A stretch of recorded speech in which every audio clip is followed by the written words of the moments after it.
Hello everyone, welcome back to my channel. Today we are discussing some old money fashion that is really becoming super popular. This old money fashion aesthetic has been gaining so much popularity and everyone's trying to get a piece of that exclusivity, that if you know kind of fashion. And so today we are discussing some old money brands. Some you definitely know, some you may not know, some that were once old money and now kind of becoming a little more nouveau riche. We have so much to discuss. Let's jump right in.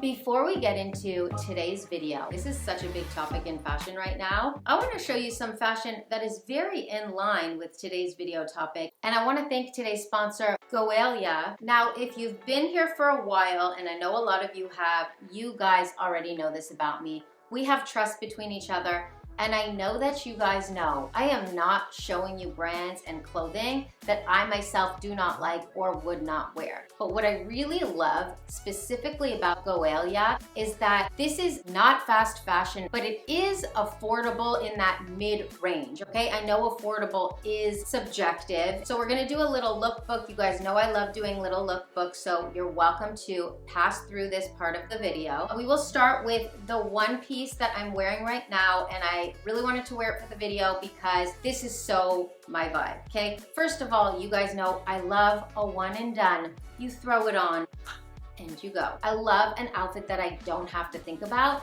that you just put it on and you're automatically stylish. You know, when it comes to putting an outfit together, sometimes I just don't have the time and the thought to think about a creative, cool, stylish outfit. It's beautifully cut, it fits the body so nice, and I love that it's not skin tight, so it's very forgiving. It is just easy. You throw it on and you go. So good. Love this piece, and I knew you guys would love it too. That's why each piece I'm showing you today are pieces that I really thought you would like, and then of course I also like. The next outfit that I want to show you is this beautiful skirt and blazer set. It's a cropped jacket, beautiful and stunning and very much for me. What I love about all the pieces that I'm showing you here today is that they are very classic, and also these can translate to so many different women, right? Like there's the corporate woman, there's the classic understated woman, and then there's the woman that like really appreciates good quality without any logo, right? So just very in line with the topic of today's video, which is like old money brands that we're going to be discussing, right? And like how it's so hot in fashion right now because everyone's on that if you know, you know. That's the vibe that this brand is giving, right? It looks like it could be a few $1,000s, but you don't know like who makes it, right? There's no logo, there's no like little sign, there's nothing. It's just beautifully cut. It fits well, it's feminine, and it's stylish. And then I would definitely also just wear the skirt alone with this blouse, which is stunning. The shape of the blouse is just beautiful. These black cropped slacks I am very, very, very happy with because I've been looking for a black pair of slacks like this because I find that this is just a very classic style. You can wear it with a pump, you can wear it with a sleek, tight, pointy toe boot, and then you can also wear it in this kind of funky way that I'm showing you, a taller knee-high boot. I love it. It's very much what's happening in fashion right now, like a little bit baggy with a knee-high boot or a riding boot. It's very like English countryside, and I really, really love that aesthetic. I know that not everybody would wear it this way, but you can wear it in various other ways, like I said, with a pump or a beautiful sleek boot. And these two pieces, this whole outfit together, is what made me decide to make this video and do this topic. This sweater is just, to me, so old money. I wish you could see this in person and feel it. Pure cashmere. It is the softest sweater that I've ever felt. This is what those old money brands do. Like Loro, Piana, Cucinelli, like this is what they do. They do very simple styles that are just reliant on quality and material. That's it. Simple, beautiful, elegant styles. That's what this is. That's what this whole outfit gives me. As soon as I took this out of the box, I knew that that's what this video topic was gonna be about today. The piece de resistance of all the pieces that I'm showing you here today is this stunning, super fine luxury quality cashmere coat. This I saw on the website and it said cashmere, was looking very, very Max Mara. And I've bought Max Mara before. It is a fortune. Understated quiet luxury. Just like we're talking about today, old money. It just looks good. It looks expensive, it's good quality, it's good material, and it's a good cut. And that's what this is, a quality piece in beautiful, beautiful cashmere. It fits the body beautifully. I love wearing it open and love wearing it closed. Super luxurious without a crazy luxury price. Now you guys know I will leave all the details down below. Check out the Goelia website. Really, really beautiful classic pieces for pretty good prices. I really think you'll appreciate this line of clothing. Jumping right into today's video, we are talking about old money and old money brands. Now we're gonna cover some brands that you've heard about, and we're gonna cover some brands that you haven't heard about. Let's start with number one, Brunello Cucinelli. Cucinelli right now is gaining a lot of popularity, but Cucinelli has always been a thing amongst the old money crowd. Now, what is the old money crowd? I guess the crowd that has a little bit of what some people call "fuck you" money.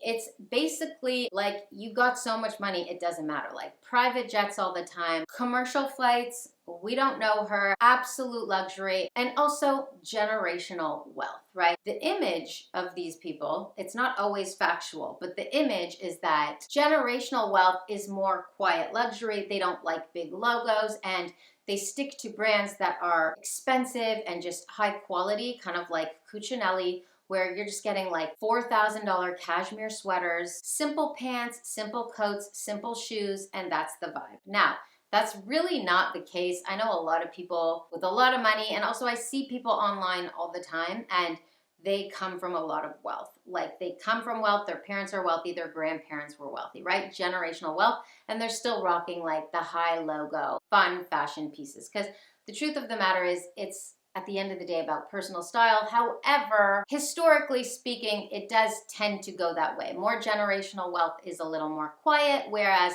new money, nouveau riche, people that have come into money quickly sometimes do lean into that more flashy fashion and logo fashion, right? Like very Versace, very Gucci monogram. The truth is, the true fashion people wear it all. I want to talk about Chanel because Chanel, everybody knows. I don't know anyone that doesn't know Chanel. I even feel like little kids even know Chanel because of social media. It's just like very everywhere all the time, right? But Chanel started out very much as an old money brand, and it was very much just for like rich old ladies. Even when I was a kid, like I guess I didn't really know what Chanel was, but when I started to just learn about it, even like as a young girl, I just associated Chanel with like rich old ladies because that's kind of what it used to be, like old money and like old ladies. It became very, very trendy to the younger crowd in the early 2000s. That's when it really started to happen. And then around the mid 2000s, that's when you really saw like the crazy height in popularity with the Chanel Classic Flap, which back in the day, that was also a very much old lady bag. And that was kind of like the first old money vibe that became very like, I don't want to say new money, but just very popular. So it was no longer like that old money kind of vibe. Now Chanel to this day has two crowds, okay? With Chanel, you definitely still have that old money crowd because everybody loves Chanel. Chanel is quite frankly irresistible. New money loves Chanel, old money loves Chanel, no money loves Chanel. Next, I want to talk about Loro Piana because Loro Piana is also one of those brands that is gaining more and more popularity. It's getting on a lot of people's radar, and specifically with the loafers and the high top loafers, they're becoming super popular. I'm starting to see them all over social media. Just saying, I've known about these forever. These shoes in the old money crowd or the super rich crowd have been a thing for a long time. They're not new. Loro Piana is like the epitome of if you know, you know. Most people would not know, right? There's not really any logo. It's just like recognizably Loro Piana. And it's like, yeah, people that know. And other people would just think it's cute little suede loafer. No, but now they're becoming very popular and a little more coveted. And I think we're gonna see these a lot more going forward. A lot of people are gonna start getting into these loafers because I see it happening. I'm calling it. You guys report back to me in my comment section in 6 months from now, even a year from now, and you're gonna be like, yep, style hard, fashion mom, you were right.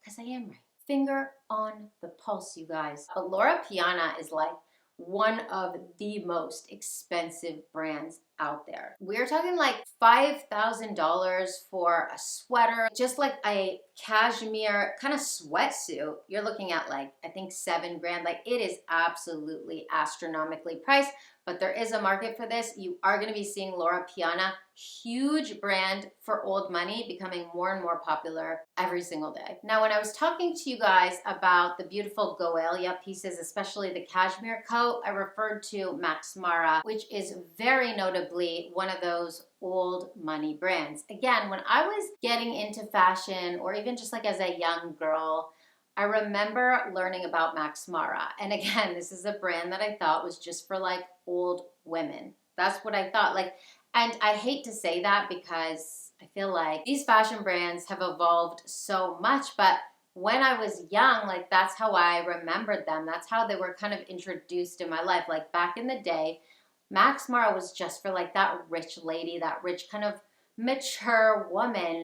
But I do feel like Max Mara has become such an it brand when it comes to outerwear. I think they always have been. It's just become more so that coveted brand that everybody wants. Everybody wants a piece of, especially those that are building up their classic but maybe super luxury wardrobes as a part of their luxury collection. You know, it's like they need that one Max Mara luxury outerwear piece or several. And I think although Max Mara is very recognizable in the fashion world and just in general, I think people know Max Mara, they've heard of Max Mara, it's still a brand that is very much like that old money aesthetic because there's just no branding on it. You can never really know unless you know. It's very much if you know, you know, which is the whole vibe of the old money aesthetic. There are people that are just truly old money and they just buy it because that's what they like. But then there's people that buy it because they just want a piece of it. They want that echelon, that if you know, you know. They want people that know to know that they're in Max Mara, you know what I mean? Or that they're in Cucinelli or Loro Piana. It's just that old money aesthetic. And that's what people are really gravitating towards because everyone wants a piece of luxury, a piece of the action. Definitely a brand that started off very much catering to that old money, generational wealth kind of vibe, and has now kind of evolved into mainstream fashion. And it will continue to be mainstream going forward because it's already built that brand recognition, that brand fan base. And then I definitely want to talk about Hermes because I'm just going to echo what I said about Chanel, so we really don't have to spend a lot of time on this. But Hermes truly is that old money bitch that has been around for the longest time, that started off only appealing to the wealthy. Now, Hermes now does not only appeal to the wealthy, it appeals to everyone. Just like Chanel, old money still loves Hermes. Okay, again, not everyone, but you know what I'm saying, generally. Old money loves Hermes, new money loves Hermes, and no money seems to love Hermes, right? Everyone's on that Birkin tip. So this has just become so universal. However, Hermes to this day, very, very old money aesthetic. If you look at their ready to wear, there's no branding, no logo. Sometimes you can see a little bit on a button, like in small writing. Doesn't really count because it's not like logo. You're not gonna see Hermes written all over a sweater like Balenciaga or even Gucci, stuff like that. But you might see a little imprinted H on a beautiful knit at Hermes. That's the furthest they'll go. But much like Chanel, you know, they do have their signatures. You know, they have their H, Chanel has the CC, but generally the brand really is that old money equestrian vibe, right? Like it was all about that equestrian aesthetic, equestrian life, and they really tried to maintain that. But we can't deny it's become one of the most popular fashion brands in the world. And I could not make this list without putting Hermes on it. Even the popular fashion brands that everybody knows about can still be considered quiet luxury because there are so many things within those brands that you would never know are Hermes or Chanel or Max Mara. You get the point. So often with these old money fashion brands, they tend to be Italian, but which is funny, right? Because a lot of the loudest luxury and the most, some people might call tacky fashion brands also are Italian. So this is why I find Italian culture in every way to be so elite.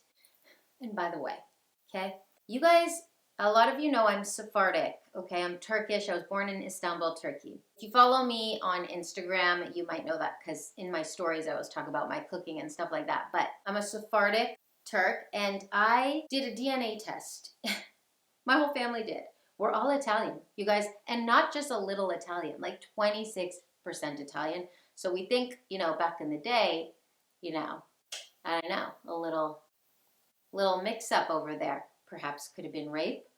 Perhaps it could have just been like, hey, dig in your vibe. Let's make it happen. Anyways, don't know how. I don't want to say I don't care, but I kind of don't care. I am so happy that I have 26% Italian. You guys, Paisan right here, okay? I'm Paisan, so just don't even. Yes, I am.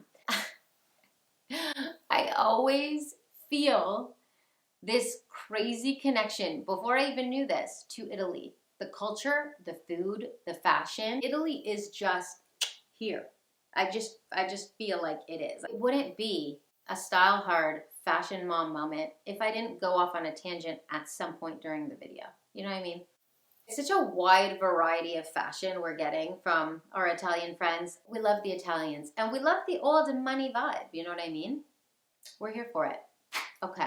And then I do want to mention just a few brands that you might not know of. Now, I think a lot of fashion people will still know some of these, but I think they're not mainstream at all. So some of you may not have heard of these at all. I'm going to start with Lisa Yang, who does cater to that, you know, very quiet luxury aesthetic. And when I talk about Loro, Piana, and Cucinelli, and I really reference them the most because they're kind of like the top of the old money aesthetic and the most expensive and the most luxurious. They do a lot of cashmere, just like that Goelia piece that I showed you. It's such luxurious cashmere that it just really reminded me of that old money vibe. That's why I had this idea to make this video. That is also what Lisa Yang does, like just beautiful cashmere sweaters, knits that are very simple, but very, very beautiful. Another brand I want to talk to you about that rubs me the wrong way, and I don't know why, but they're definitely like old money. Feel like this brand gives me wannabe vibes. So it's like the people that want to be old money or want to look old money. It's like the people I see walking at the shops at Bal Harbor in Miami. Like I just, not all the people, okay, just some. 100 Capri or Capri 100, I don't know, I'll pull it up. I don't know why this freaking brand rubs me the wrong way. I don't know why, but they do. They rub me the wrong way. It's not that their stuff isn't beautiful. Actually, quite the contrary. Their stuff is beautiful, like stunning linen dresses, linen button-down shirts for the men. Like it's just like very, very chic, but I just feel like so many douchebags. Can I say that? I can say that, and I will say it. So I just feel like douchebags, a lot of douchebags like this brand. I don't know, because they're trying to be something they're not. That's the vibe. Or they're just trying to just give that image, like the men with the slicked hair and the friggin' like linen button down shirt. Like, ugh, get out of here. Like, I can't. It's just, I don't know, just gives me cringe. I'm sorry, 100 Capri, if you're watching this. It's not you. It's your crowd. I don't know what to tell you. I want to talk about Gabriela Hearst also, just like what I said about Lisa Yang, like just beautiful pieces, beautiful cashmere. Like the cashmere is like silk, like crazy soft, stunning, I guess 100% cashmere. Beautiful, very expensive. But Gabriela Hearst, I would say not a lot of people know about because she's more of like a fashion designer and people don't look at her as, and she's not a very popular fashion designer. And I don't think people look at her as like an old money brand. She just kind of falls into the category of like a fashion brand with a certain clientele, right? But I think that if you really dig deep into her aesthetic, it does have that old money vibe. Gabriela Hearst also is the designer for Chloe, I believe, or was or is. She really knows what time it is when it comes to fashion. Really, really beautiful pieces when it comes to Gabriela Hearst. Very old money. I just want to kind of like put it on your radar if you don't know about her already. I will say very, very expensive. I don't own any Gabriela Hearst. Actually, I do. One denim one-piece suit that I'm trying to sell, and I can't because it was too expensive and it doesn't even fit me well. I think I got it on sale, but still. Anyways, you guys, that wraps up today's video. And I really wanted to talk about this whole old money vibe. Old money versus new money. What do you think? How do you feel about it? It's not meant to be a pretentious video, so I really hope you didn't take it that way. It's just something that I wanted to talk about because it is something that people talk about a lot on social media, and whether you like it or not, it is an aesthetic that people are trying to emulate right now, so I thought it would be a good video topic. So I hope it didn't offend you or anything, because I know this whole old money, new money thing does ruffle feathers sometimes. People don't like it, but it is what it is. I'm just calling a spade, all right, you guys? I hope you enjoyed. I love you so much. I can't wait to see you again in my next video. So until next time, mwah, bye for now.